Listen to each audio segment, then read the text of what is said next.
Assalamualaikum warahmatullahi wabarakatuh. Nama saya Joko Triatmojo, dosen keperawatan, Stikes Mambaul Ulum Surakarta. Saya akan menyampaikan RPS, Rencana Pembelajaran Mata Kuliah Promosi Kesehatan. Pada mata kuliah ini, JPMK-nya adalah mahasiswa mampu menguasai konsep, prinsip, dan teknik promosi kesehatan. Mampu melaksanakan promosi kesehatan untuk meningkatkan pola hidup sehat klien dan menurunkan angka kesakitan. Deskripsi singkat mata kuliah promosi kesehatan, yaitu mata kuliah ini menguraikan tentang konsep, prinsip-prinsip promosi kesehatan pada pasien sebagai individu, keluarga, kelompok, dan masyarakat di tatanan klinik dan komunikasi. Penekanan pada pemahaman dan penerapannya melalui kegiatan belajar, kuliah, tugas baca, dan praktikum. Materi pembelajaran atau pokok bahasan pada promosi kesehatan. Yang pertama adalah konsep dasar promosi kesehatan. Kedua, strategi pendekatan promosi kesehatan. Yang ketiga, perencanaan promosi kesehatan. Yang keempat, monitoring dan evaluasi promosi kesehatan. Yang kelima, konsep perilaku hidup bersih dan sehat. Yang keenam, prinsip-prinsip promosi kesehatan. Yang ketujuh, strategi pembelajaran dalam promosi kesehatan, model penerapannya, teori HBM pada penyakit menular ataupun tidak menular. Yang keenam, perencanaan promosi kesehatan dalam keperawatan. Dan yang ketujuh, langkah-langkah dalam promosi kesehatan di keperawatan. Pada mata kuliah ini menggunakan referensi yang utama dari buku-buku terkini dan jurnal, baik nasional ataupun internasional terkait promosi kesehatan. Serta saya tambahan dari buku saya sendiri yaitu inovasi promosi kesehatan serta promosi kesehatan dalam keperawatan. Juga ada beberapa modul dan pendukung. Media pembelajarannya kita menggunakan tatap muka langsung di kelas serta beberapa tugas serta 1-2 kali online di Zoom. Terima kasih. Assalamualaikum warahmatullahi wabarakatuh. Assalamualaikum warahmatullahi wabarakatuh. Bagaimana kabarnya? Ini pertemuan kita yang pertama dan kedua untuk mata kuliah promosi kesehatan. Namanya promosi kesehatan dalam perawatan ya. Jadi sebelum saya jelaskan pada nanti ada 16 kali pertemuan, ada UTS, ada UAS. Jadi kita pertemuan nanti 14 ya. Apa itu promosi kesehatan? Kita bahas secara lengkap di 14 kali pertemuan.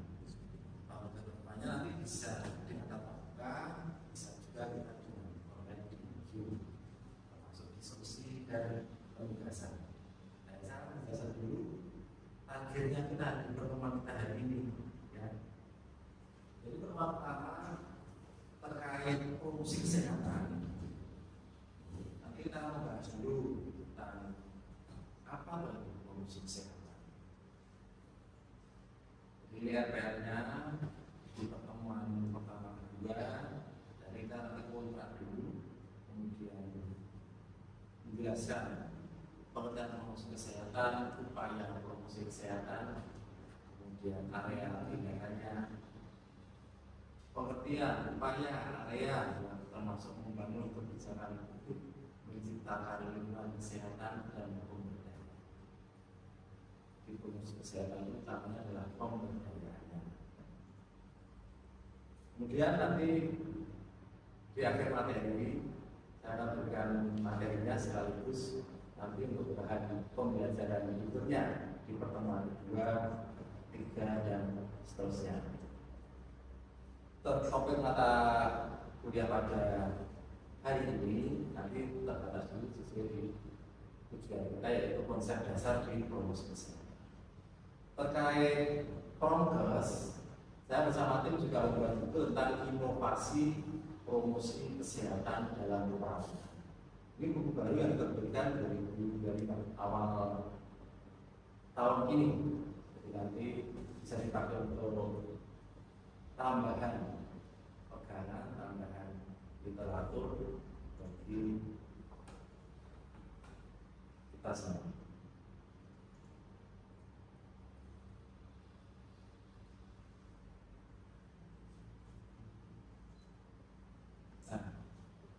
pengertian dari promosi kesehatan, prokes ya.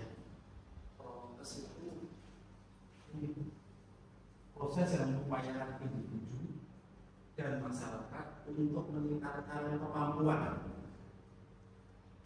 dalam mengendalikan faktor kesehatan sehingga dapat meningkatkan derajat kesehatan.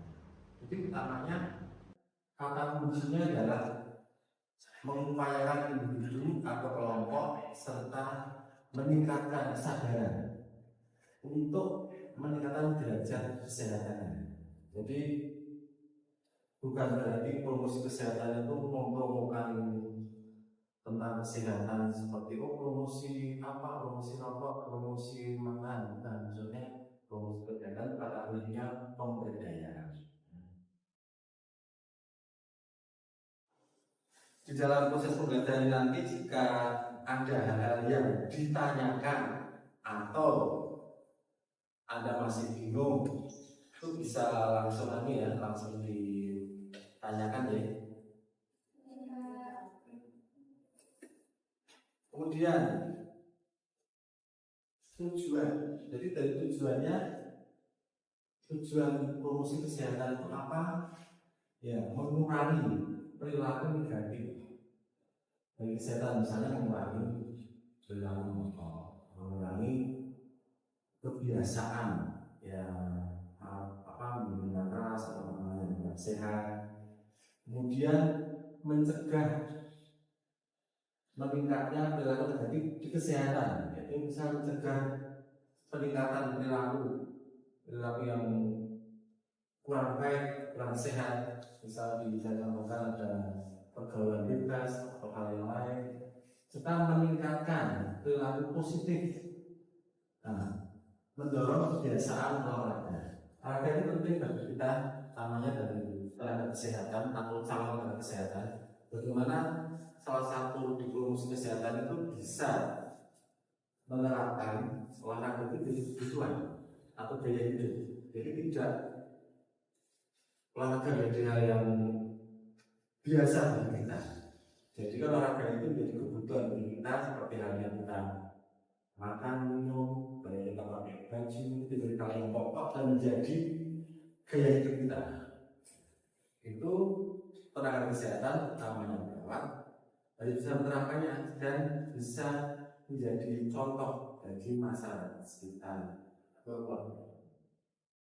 Kemudian mencegah menurunnya perilaku positif bagi kesehatan, mencegah menurunnya perilaku makan kaya serat atau rendah serat ya. Itu rendah serat berarti apa itu rendah serat? Kalau tinggi serat makanan ya. Kalau yang banyak sayurannya itu berarti apa? Itu tinggi serat ya, tinggi serat. Yang menyehatkan, yang dianjurkan di sana adalah yang tinggi serat. Jadi dibudayakan dari kita dan memberikan contoh kepada keluarga dan masyarakat bagaimana makan makanan itu juga sebaiknya yang sehat, termasuk makan sayur-mayur yang itu dari setelah dari kecil. Jadi kalau kita punya saudara, punya anak itu sebaiknya sudah ditanamkan untuk mengenalkan makanan-makanan yang tinggi serat. Faktor yang mempengaruhi kesehatan ini terkenal sekali di tahun 2004 ya. Jadi status kesehatan dipengaruhi oleh bahan kesehatan, oleh perilaku, lingkungan dan turunan. Perilaku sendiri jelas, perilaku akan mempengaruhi jelas status kesehatan. Jika perilaku seorang seringkali kurang sehat atau tidak sehat tadi, dan rokok, ada makan minuman yang tidak hanya tinggi serat atau rendah serat, yang disebut aja tinggi serat. Tapi sekarang banyak adalah makanan minuman instan, ya. Makanan minuman instan itu tidak disadari, banyak sekarang kopi shop, ya kan? Iya. Itu banyak sekali kan isinya anak muda semua. Nah, saya juga sudah di sana, tapi seringkali saya mestinya yang apa less sugar atau bahkan tanpa gula. Ini adalah tren nyata ini. Jadi berlaku kemudian banyak sekarang makanan cepat saji. Kalau anak-anak muda dan remaja sudah banyak atau sering mengkonsumsi makanan yang tinggi gula ya kan, setiap hari itu. Kalau kopi soft itu kan banyak sekali, kalau kopi susu gula dan lain sebagainya, gulanya double karena susunya itu sudah gula terus sama gulanya itu. Ya sekarang anak muda mungkin belum batal, tapi usia 40-45 tahun nanti kan harus masalah itu harus dengan promosi kesehatan. Dan kita terapkan kesehatan perawat bisa memberikan contoh.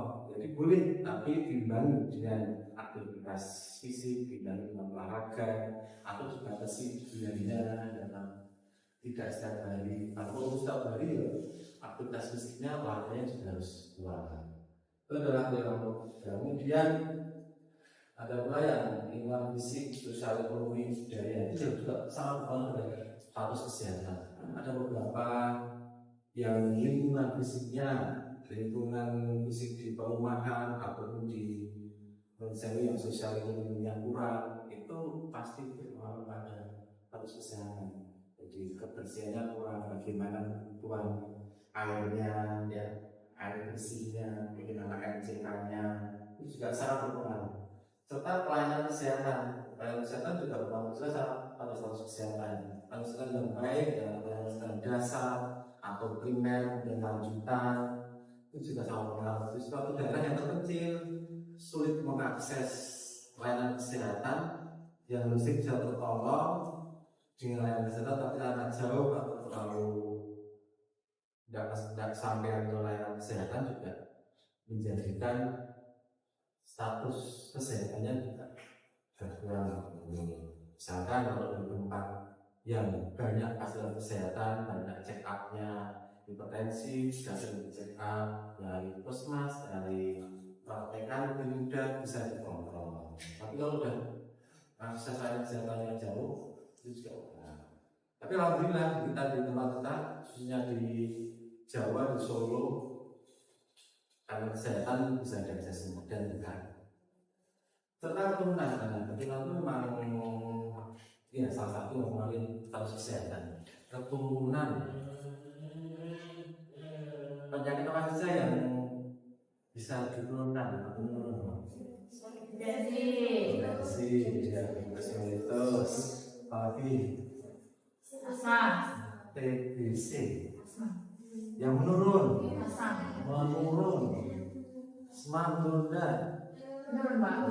terus, apalagi gagal ginjal. Yang paling ngaruh adalah hipertensi, kemudian ya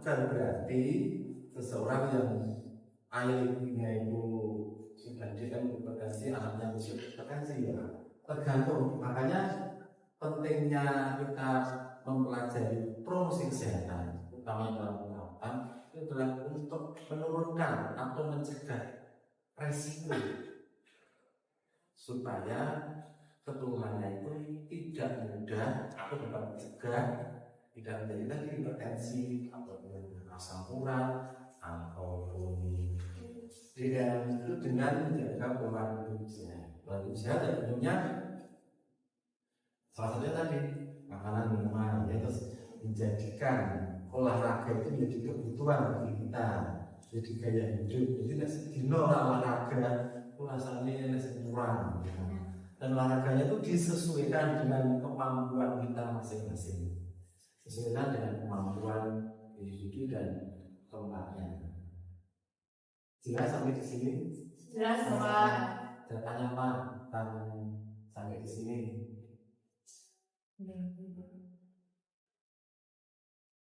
Kalau datanya lanjut lagi ya. Promosi kesehatan berdasarkan aspek pelayanan kesehatan. Ada promotif, ada preventif, ada kuratif, dan ada rehab. Ya, jadi 4 kata kunci.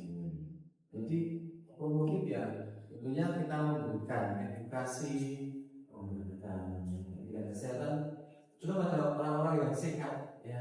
Kalau proaktif ya, pencegahannya pada orang sehat dan pada orang yang resiko tinggi. Kalau tadi kan bapak ibunya itu punya DM, bapak ibunya ada tekanan tinggi, hipertensi ya. Keturunannya punya resiko atau punya potensi lebih tinggi dibandingkan bapak ibunya yang tidak mempunyai DM atau hipertensi. Itu terjadi hipertensi dan DM. Itu bisa, maksudnya itu nanti kita bisa memberikan edukasi supaya menjaga pola hidup sehat itu sejak sedini mungkin.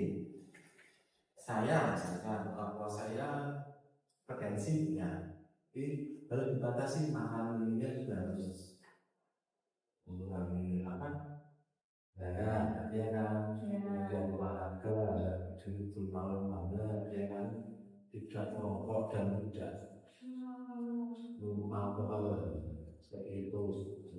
Kemudian kuratif ya salah satu aspek pilihan kesehatan dalam prokes untuk mengobati orang yang sakit.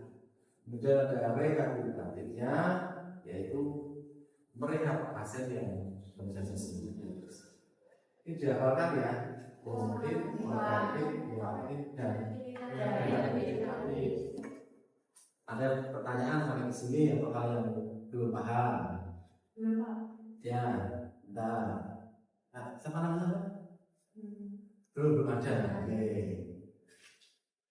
Kalau belum ada kita lanjutkan.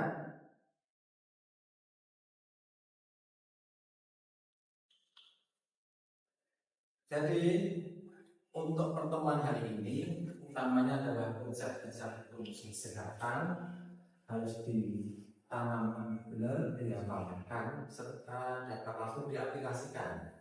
Jadi promosi kesehatan tadi adalah pemberdayaan, memberdayakan atau mengedukasi supaya seseorang atau individu atau kelompok itu dapat benar-benar menanamkan atau mengaplikasikan tentang pentingnya kesehatan yang bermanfaat bagi individu atau bagi kelompoknya. Dan sekali lagi kita tentang kesehatan, utamanya perawat, ini peran yang sangat utama untuk mengedukasi, memberikan contoh terkait pola hidup yang sehat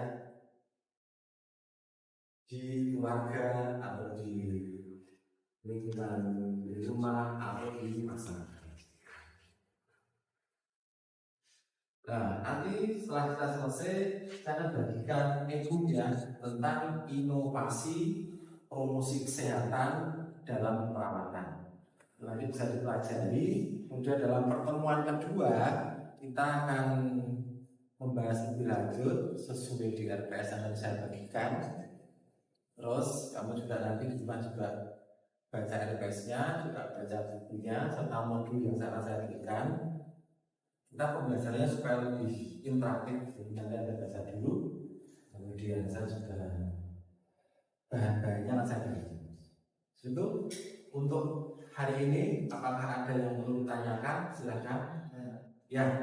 Bagaimana cara menentukan niat untuk melakukan promosi kesehatan? Oke, terima kasih Mas Nadine. Bagus sekali pertanyaannya. Bagaimana cara menumbuhkan niat untuk promosi kesehatan? Nah, apakah ada teman-temannya yang ingin menambahkan atau menjawab bagaimana caranya menumbuhkan niat? Penting sekali kata kuncinya niat. Jadi cara menumbuhkannya bagaimana? Sama halnya seperti orang yang mau berhenti merokok itu faktor utamanya harus niat dulu. Jadi diawali dari keyakinan dulu pentingnya kesehatan bagi kita dari individu ataupun keluarga atau lingkungan. Setelah kita sadar pentingnya kesehatan, nanti akan menumbuhkan rasa ingin hidup sehat, rasa menerapkan materi-materi promosi kesehatan di kehidupan sehari-hari untuk menjaga supaya kesehatan itu ada di kita, supaya kita, keluarga, teman-teman itu sehat. Jadi itu salah satu paling mudah dan mendasar bagaimana menumbuhkan niat untuk berperilaku hidup sehat. Jika masih ada lagi, kita bisa melihat orang-orang yang kurang sehat. Kita setiap rutin praktek di rumah sakit nih. Nah, pasti kan melihat orang yang sakit. Dengan melihat orang-orang yang sakit, itu kan menjadikan kita tuh pengen tidak sakit. Jangan sampai kita sakit seperti itu. Itu juga dengan melihat kekurangan orang yang sakit itu juga bisa memicu atau menumbuhkan kita utamanya untuk melakukan atau menerapkan perilaku hidup sehat supaya kita sehat dan bisa mengedukasi teman-teman, saudara, keluarga juga menerapkan pola hidup yang sehat supaya terhindar dari penyakit. Bagaimana Mas? Oke, terima kasih Mas. Ada lagi teman-teman? Ya.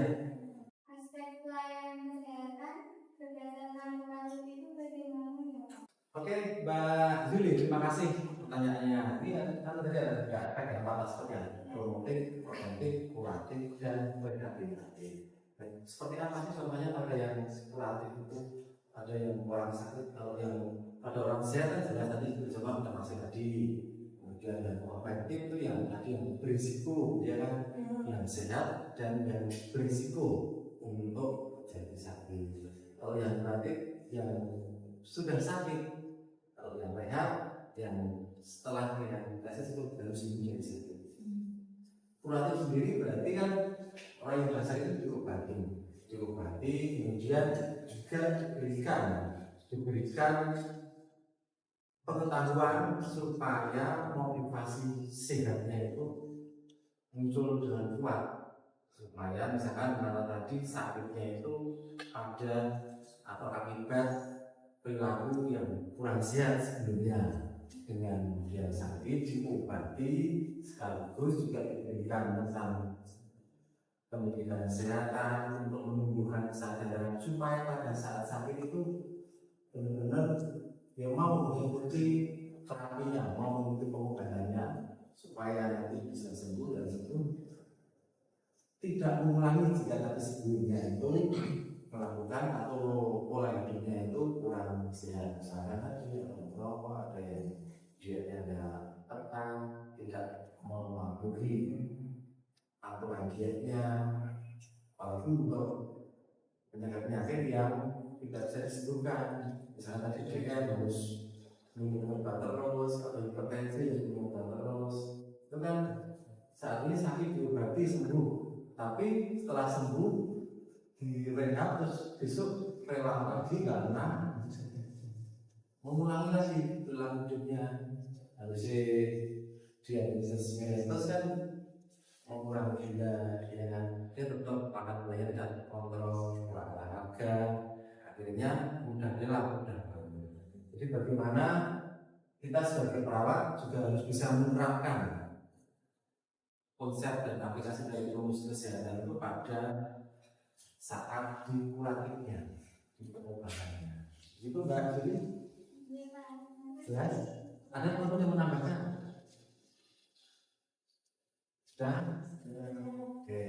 Dari pertemuan hari ini sudah jelas semua? Sudah Pak. Oke. Jika sudah, kita dapat mengakhiri. Nanti saya akan bagikan NPS-nya, modul, kemudian bahan yang saya pakai. Sekaligus saya berikan ekstra 1 buku inovasi rumus kesehatan dalam perawatan. Itu buku baru dari SPN kami yang editornya adalah Profesor Islamudi, dan isinya bagus. Nanti bisa kita pakai bahan untuk pembelajaran di mata kuliah ini. Di samping ada modul yang lain, ya. Itu ya, terima kasih. Sampai kita ketemu minggu depan. Jangan lupa jaga kesehatan. Terapkan mulai dari sekarang, mulai dari sehatnya. Kesehatan kalau mau kuliah baca dulu ya materi dari saya, modulnya dibaca, RPS-nya dibaca, dan nanti kita bisa lebih interaktif, bisa lebih materinya dibahas. Oke, terima kasih, semangat belajar. Assalamualaikum warahmatullahi wabarakatuh. Waalaikumsalam.